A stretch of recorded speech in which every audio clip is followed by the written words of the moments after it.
Doctor साहब तो hospital मेरे को लग रहा है लेकिन ये साला कर क्या रहा है यहाँ पे? কাকা এই ওষুধগুলো কি আছে নাকি দেখেন তো এই ওষুধগুলো আছে নাকি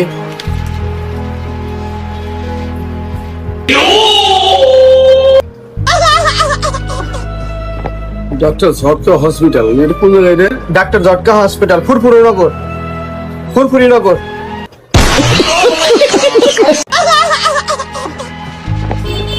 वो दो ওষুধ আনছিলেন না না না আর নেই প্রথমবার অন্ত ওষুধ আনছিলেন না না না পাওয়া যাবে না। এটা পাওয়া যাবে না কেন বড় মানে হ্যাঁ রোগী কি ব্যবস্থা নেই? বড় আমার দিল যে ওষুধ কটা এনে দাও পাইতেছি না কোনো জায়গায় নিয়ে আসো না এটা পাওয়া যাবে না পাওয়া যায় তো লেখা তো বোঝা লাগে এটা বললাম বিদেশি এই ডাক্তার জটকা বললাম বিদেশি বিদেশি হোক আপনার একটা অক্ষর হুম। এ বি সি ডি একটা পরিষ্কার করে লেখা থাকে না হ্যাঁ সালবাল যখন শিখে হ্যাঁ। সালবাল যদি এগুলি করে নেওয়া সালবাল শিখবে করবে না হ্যাঁ? না